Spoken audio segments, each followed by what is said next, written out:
programa Outras Palavras, um oferecimento Sindiúti MG, Sindicato Único dos Trabalhadores em Educação de Minas Gerais. Olá, veja nesta edição, profissionais da educação voltam às ruas para cobrar seus direitos. É greve, é greve, é greve, é greve, é greve, até o Pimentel pagar o salário que nos deve. É greve, é greve, é greve, é greve, é greve, até o Pimentel pagar o salário que nos deve. O Congresso Estadual do Sindiúti MG reúne milhares de educadores e educadoras em Belo Horizonte. Em 20 anos nós vamos ter o mesmo gasto na área social que o Congo e que Madagascar. Nós vamos ser um dos países com menor gasto relativo na área social do mundo. Quem luta, educa. Servidores e servidoras protestam contra o atraso do salário e adiamento do pagamento das parcelas. E os trabalhadores e trabalhadoras em educação de Minas Gerais voltaram às ruas mais uma vez. No último dia 19, em Belo Horizonte, um ato público na Praça da Liberdade, para de novo cobrar do governador Fernando Pimentel o pagamento dos salários da categoria. A gente está junto aí na luta com vocês, para a gente pressionar o governo do estado para que ele de fato valorize a educação, e não tem cabimento o que está acontecendo, né? Atraso de salário de ativos e aposentados e aposentadas, pessoas com necessidade, desde o ano passado sem receber o salário em dia, contas atrasadas, com risco de perder patrimônio como apartamento e outras questões, por uma questão irresponsável do governo do estado, que fez a opção equivocada. Poderia ter dialogado com a categoria, ter feito uma construção conjunta, mostrar a dificuldade, mas não deixar de pagar o salário dos educadores e educadoras em Minas Gerais. Todo mundo pegando a nossa bandeira, porque hoje é dia de lutar pela dignidade do nosso salário, do mês trabalhado, do direito do trabalhador de receber o seu salário em dia. É greve, é greve, é greve, é greve, é greve, até o Pimentel pagar o salário que nos deve. É greve, é greve, é greve, é greve, é greve, até o Pimentel pagar o salário que nos deve. Tem luta! Tem luta! Tem luta! Eu, como mãe, fico muito indignada de ver essa situação de vocês. É humilhante. Eu quero dar um recado para o nosso governo, Pimentel. Pimentel, nós pagamos muitos impostos. E para onde vão esses impostos, Pimentel? Nós, comunidade escolar, estou aqui representando muitos pais, muitas mães que estão indignadas. Estou representando a comunidade escolar que está sofrendo há muitos dias. Nossa escola não está com condição suficiente para nos dar uma aula. E a gente vai mostrar para o governo que a gente é aluno e não é palhaço. E Pimentel, cadê o salário da minha mãe? É uma injustiça o que o governo faz com os professores. Porque sem os professores, não teria nenhum profissional em qualquer tipo de categoria. Queria dizer que eu tenho orgulho dos meus professores, da minha mãe que é professora, do meu irmão que é professor, da minha irmã que é professora, e ainda assim quero ser professora para um lugar de justiça. Foi uma manifestação que reuniu trabalhadores e trabalhadoras de todas as regiões do estado. Gente que viajou 10, 12 horas para mandar um recado ao governador Fernando Pimentel. Sem salário, não tem trabalho.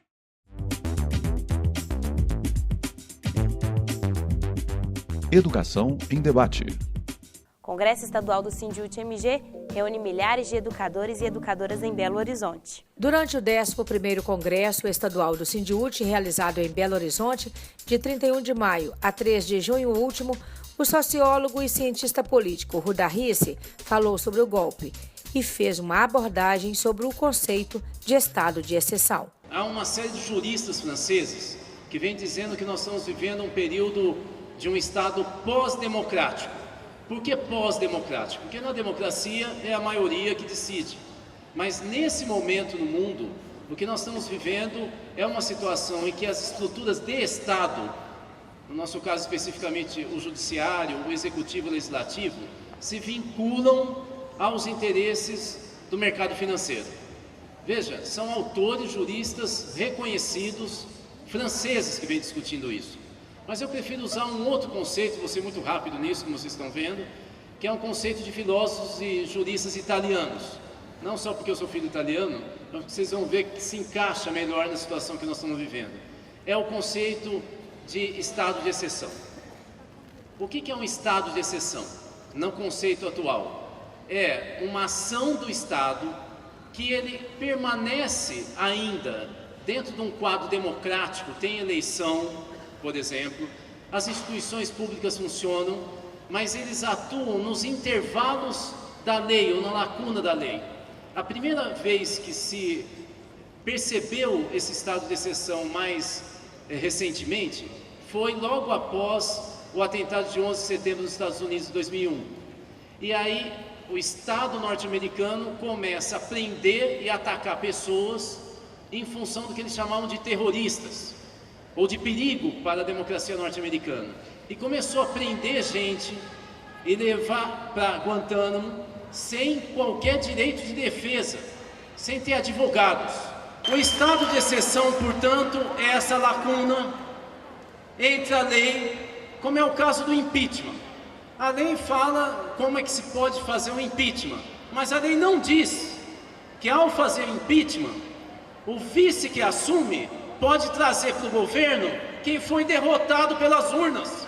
E quando então o senhor Temer assume o governo depois do impeachment e traz toda a política e os políticos que tinham sido derrotados nas urnas alguns meses antes, isso tem nome: golpe. Isso é golpe político.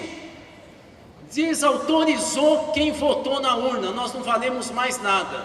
E isso ficou tão claro que a partir da sua posse como presidente, ele começou a implantar reformas que 75, dependendo da reforma, a 90% dos brasileiros rejeitaram em todas as pesquisas do Ibope e do Datafolha. É esse o problema, nós suspendemos a democracia brasileira a partir daí. Esse é o nome que se dá para estado de exceção. Não é uma ditadura, isso que tem que ficar claro. Ele também falou sobre o que significa o golpe na área educacional. Primeira questão, que o golpe afeta profundamente a vida de todos nós educadores e mais vocês que são servidores públicos. É a emenda constitucional 95.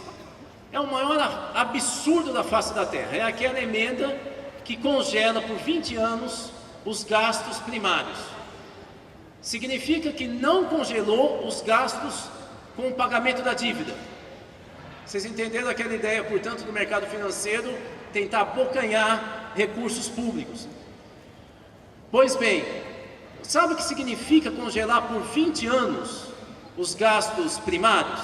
Significa que em 20 anos nós vamos triplicar o número de pessoas, de brasileiros com mais de 60 anos de idade. Isso significa que vai pressionar a Previdência Social.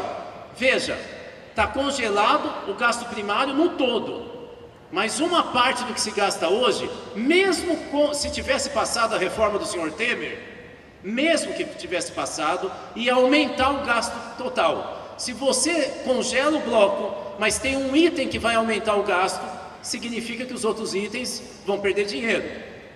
E uma das áreas é a educação. Então, para que vocês tenham uma ideia mais nítida, países que congelaram o gasto primário por 3 anos, como a Grécia, tiveram aumento de suicídio, tiveram aumento de doenças infecto-contagiosas que já tinham sido extintas. Nós tivemos aumento de problemas de depressão e AIDS. Quem fala isso é um dos maiores especialistas em estudo em gasto público e resultados sociais do mundo, David Stuckler, da Universidade de Oxford, que veio no Brasil falar isso. Em 20 anos nós vamos ter o mesmo gasto na área social que o Congo e que Madagascar. Nós vamos ser um dos países com menor gasto relativo na área social do mundo. E o golpe para as mulheres, o que ele quer dizer? Bernadette Monteiro, da Marcha Mundial de Mulheres, explicou que o congelamento das políticas sociais por 20 anos vai aumentar o serviço das mulheres. estão querendo dar um recado para nós mulheres que nós somos incapazes de estar num espaço de decisão e poder. Se fizeram isso com uma presidenta da República de um país, o que não podem fazer em outros espaços. Mas não é só a figura da Dilma que traz o elemento patriarcal forte desse golpe. A própria congelamento dos investimentos em educação e saúde também vão dizer disso. Porque se você reduz política social, quem é sobrecarregado com trabalho a mais são as mulheres. Que é nós que vamos ter mais dificuldade para cuidar aquilo que muitas vezes já é tido como obrigação nossa.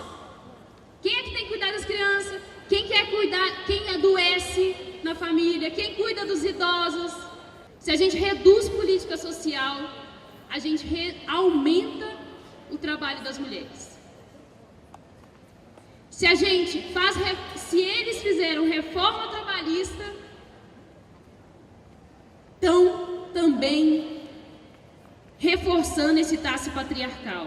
E se não fizeram ainda a reforma da Previdência, foi porque, sobretudo, nós mulheres tivemos um protagonismo grande nas lutas para intimidar que pelo menos fosse adiada a reforma da Previdência. Nós abrimos no 8 de março a luta contra a reforma da Previdência. Mas nós não podemos titubear e dizer que nós vencemos, né, gente? Porque a gente sabe que, passadas as eleições, eles vão voltar com isso em pauta.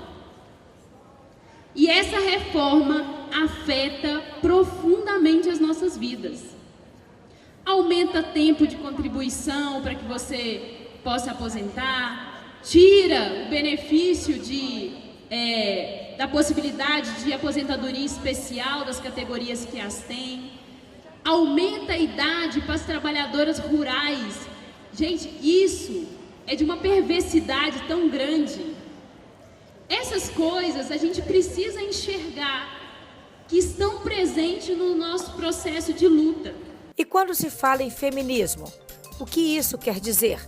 Para Bernadette Monteiro, o que se pretende é falar de organização e de luta das mulheres. O feminismo para nós é parte de um projeto de transformação dessa sociedade, de resistência e luta nesse contexto, mas também no forjar de um projeto de uma sociedade que seja organizada em outras bases, que não seja a base patriarcal, que não seja a base capitalista, que não seja a base racista. Queria reconhecer aqui o processo de luta que as mulheres, as trabalhadoras em educação têm se somado na construção do Quem Luta Educa, da Frente Brasil Popular, nos 8 de março, na luta contra a reforma da Previdência, na luta contra a violência às mulheres, e que isso não é só uma coisa que a gente tem que recordar, é algo que tem que ser permanente. Porque se o sindicato se distancia desse processo de luta e de organização das mulheres, ele se distancia da perspectiva de transformar essa sociedade numa sociedade onde as mulheres sejam realmente livres.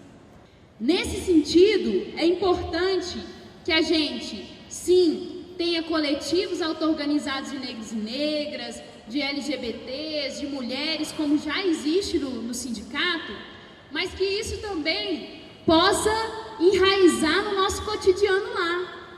Então é necessário auto-organizar as mulheres na escola. Por que não construir coletivos auto-organizados das mulheres entre as professoras e as estudantes?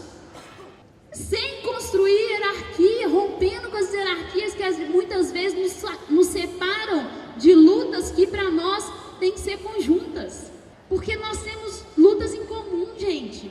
E é preciso, segundo ela, fazer coletivos de luta a partir da auto-organização. Vivenciamos os mesmos problemas. E esses coletivos auto-organizados têm essa tarefa de identificar quais os principais problemas que nós temos. A partir disso, quais as ações que nós vamos fazer juntas? Vamos fazer formação? Vamos fazer luta? Mas a gente só vai fazer isso se a gente tiver construir coletivos. Dizer que o feminismo tem que ser um projeto de transformação coletiva. Não pode ser um projeto. Feminismo individual não nos serve na perspectiva transformadora. Eu não quero me reconhecer enquanto feminista, sendo que outras companheiras continuam sobre a égide da opressão, continuam sofrendo violência, Nós precisamos que todas nós sejamos feministas e que esse projeto seja construído coletivamente. E isso se dá através da auto-organização. Nós precisamos de espaço auto-organizado. E a gente precisa de espaço auto-organizado que construa também unidade com as mulheres dos movimentos populares, com as mulheres de outros sindicatos, com as mulheres que estão lá na cidade e que ainda não estão organizadas. E por isso a gente queria apontar que o Congresso do Povo tem sido uma ótima oportunidade para isso. Que a gente vai para os espaços do Congresso do Povo, que a Frente Brasil Popular está construindo, e a gente vê uma mulherada maravilhosa, fazendo luta, querendo participar, se incluir. Vemos as diversas gerações se interagindo, para a gente também não fazer hierarquia, quem é jovem, quem é velho. É isso que a gente precisa compreender. Que a gente tem problemas comuns e que problemas que são coletivos, não é meu, não é seu, não é individual.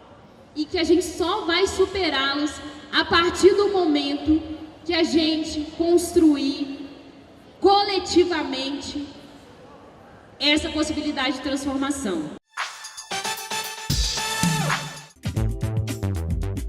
Atualidade.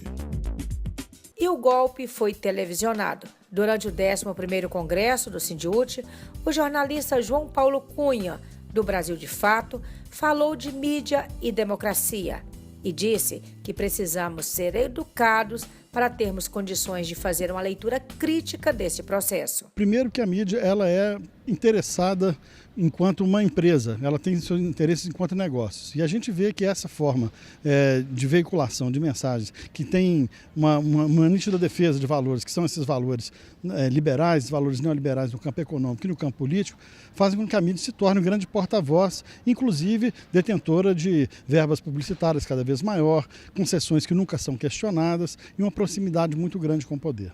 E o que as pessoas podem fazer para sair desse discurso ou para entender esse processo todo e contribuir de uma forma mais efetiva para que esse golpe não se perpetue? A gente tem muito o que fazer. Em primeiro lugar, uma leitura crítica do que é feito pelos grandes meios de comunicação. Eu acho que nesse sentido a proximidade da comunicação com a educação é fundamental. É importante que esse debate chegue às salas de aula. É importante que as pessoas sejam educadas para a mídia. Aprender a fazer uma leitura inteligente, uma leitura contextualizada daquilo que está sendo levado através dos meios de comunicação. A escola pode ajudar nisso, a criar um certo orgulho crítico de fazer uma leitura mais aprofundada dos meios de comunicação. Mas existe um outro caminho, que é um caminho fundamental, que é também disputar não só as narrativas, mas os espaços de alocução dessas narrativas. Ou seja, criar mecanismos de comunicação que sejam, de fato, populares, democráticos. A gente tem uma mídia alternativa muito rica no Brasil, uma mídia sindical, né? A gente tem rádios comunitárias, a gente tem televisões em algumas cidades, a gente tem a internet hoje com um grau de ativismo muito grande. É importante a gente fortalecer cada vez mais essas redes e esse olhar alternativo, democrático, independente e plural sobre a realidade brasileira. O golpe passou pela mídia ou passa pela mídia? O golpe passou e passa pela mídia. O golpe foi um golpe parlamentar, foi um golpe jurídico, mas foi substancialmente um golpe midiático também. A gente vê que a mídia esteve presente, não só na forma de cobertura que ela deu, interessada em fazer passar a ideia do impeachment como sendo algo constitucional, algo legal, tentativa de criminalizar um crime que não existia, tentativa de dividir a sociedade. Todos esses elementos estão presentes no protagonismo que a mídia tem. Profissão, educador e educadora. E durante o Congresso Estadual do Sindiúti, o Outras Palavras abriu espaço para ouvir os congressistas. O Congresso do Sindiúti ele é muito bem estruturado, toda uma plenária, todo um segmento de diálogo, de debate. Então você sim tem um congresso que há uma representatividade muito grande dos trabalhadores em educação. Você abre o diálogo a todos os segmentos da educação. O que você leva desse congresso que você diria assim, foi para mim marcante? Bom, com certeza o professor Gessé de Souza, né? Você ter uma abertura com um gabarito deste, referência em sociologia e análise política, você ter uma estrutura literária no entorno do Congresso, literaturas que você não encontra em livrarias convencionais, trabalhos acadêmicos, artigos, tese. Então você tem uma proximidade muito grande com a academia e com a educação secundária. É uma integração bem bacana. Você também fez um comentário sobre Outras Palavras, queria que você deixasse registro para nós. Nossa, Outras Palavras, a primeira vez que eu vi Outras Palavras foi na Bandeirantes, entretanto eu fiquei intrigado porque é uma programação muito alternativa ao que a TV Aberta nos oferece. E vocês apresentaram a Conferência Paulo Freire, nosso patrono da educação. Você pensou assim, em que TV estou ligado? Pois é, em que TV estou ligado, né? Outras Palavras e a revista sendo lançada, vocês estão de parabéns mesmo. Vocês estão de parabéns. Vocês, né? Nós estamos de parabéns. Outras Palavras da Juventude. O Congresso do Sindiúti também teve a presença da juventude. Duda Pasqualini é de Ubá, estudante do ensino médio, 3º ano, não é isso? Isso. Primeira vez no Congresso? Primeira vez. Me conta, o que você achou, qual é a sua avaliação? Eu achei o congresso muito bom, porque é a primeira vez que eu participo de um congresso numa instância tão grande e eu tenho a honra de dizer que foi do sindicato que a minha mãe participa, que é o sindicato que eu defendo, o maior sindicato de Minas Gerais, e reacendeu em mim a vontade de ser professora, a vontade de estar na luta sempre, de lutar para que a gente não tenha mais retrocessos e que nenhum direito nosso seja retirado, porque em tempos de golpe é muito difícil da gente lutar pela soberania, lutar pelo empoderamento das mulheres, pelo fim do racismo, pelo fim da LGBTfobia. Então é muito importante estar num espaço de luta com professores e trabalhadores da educação, porque eu acredito que a educação seja a base de tudo. Então é uma honra muito grande para mim fazer parte desse congresso. Que pensamento você hoje gostaria de deixar para quem está aí em relação ao governo que a gente vive, a esse cenário político? O que você diria do ponto de vista da história sobre esse governo? Eu acho que os gregos são muito sábios ao dizer que o tempo é cíclico. A história está se repetindo. E o que eu estudei há alguns meses atrás está repetindo hoje. Eu tento dizer aos meus amigos sempre que o que a gente precisa é continuar na luta para que a gente não tenha nenhum direito a menos e que a gente continue firme e forte onde que a gente deve estar.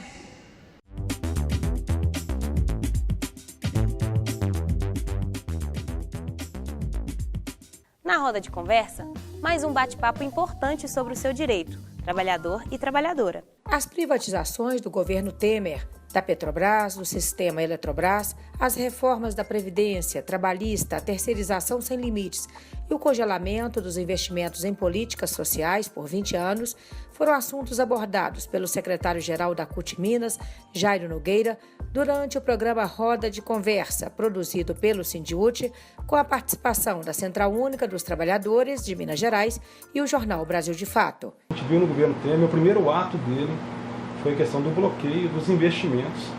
Né? Não é despesa, tem que deixar isso bem claro para a população. Educação e saúde não é despesa, é investimento. Ele bloqueou por 20 anos o investimento. Com a PEC 241. Com a PEC 241. Então, olha só, quem que é da classe trabalhadora, que é aqui da periferia, depende exclusivamente da questão pública na saúde e na educação. Você pega essa PEC, que você deixa inviável a questão da saúde e educação pública, E vem com a terceirização, que é o próximo passo da privatização, né? A terceirização precariza de forma assim, muito rápida e absurda as questões de trabalho, né? Coloca o trabalhador numa condição precária de horário, de condições de trabalho, de salário, e você deixa aquela empresa, como a Petrobras, uma CEMIG, uma Copasa, com uma terceirização muito grande, você deixa ela mais atrativa para um setor privado comprar. Eu queria que você fizesse um recorte bem pequenininho para a gente da sua categoria, que é eletricitários, só para a gente enxergar como é que essa terceirização chegou avassaladora. Em 97, a CEMIG lançou um plano de demissão voluntária muito agressivo, saíram muitos trabalhadores da empresa nesse programa e ia começar o processo de privatização da CEMIG.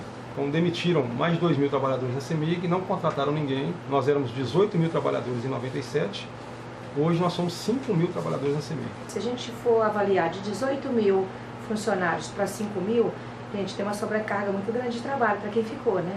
Então você percebe que além de precarizar, né, as relações de trabalho, de colocar esse pessoal em grande risco, né? Vocês hoje estão trabalhando sob uma pressão, então, muito intensa também, né? Você dobrou o número de clientes, reduziu em quase 2/3 ou mais de 2/3 o número de trabalhadores próprios e deu uma bombada na questão dos trabalhadores terceirizados, né? Eu queria que você comentasse para a gente como que a privatização ela torna o serviço de energia, né, a conta de energia mais cara. Esse processo é muito claro, né? Porque quem compra uma empresa, um poste da CEMIG, por exemplo, aqui no estado, são empresas, quem vem comprar são empresas estrangeiras, não é capital brasileiro que compra. Então o interesse desse pessoal que compra é ter dinheiro, eles não estão interessados na vida do povo brasileiro, não estão interessados no bem-estar do povo brasileiro, eles estão interessados no bem-estar do país que eles vieram, da empresa que eles defendem. Então eles vão tentar ter o maior número de lucro em cima daquilo. O Brasil, de fato, recentemente fez aí um especial sobre as privatizações.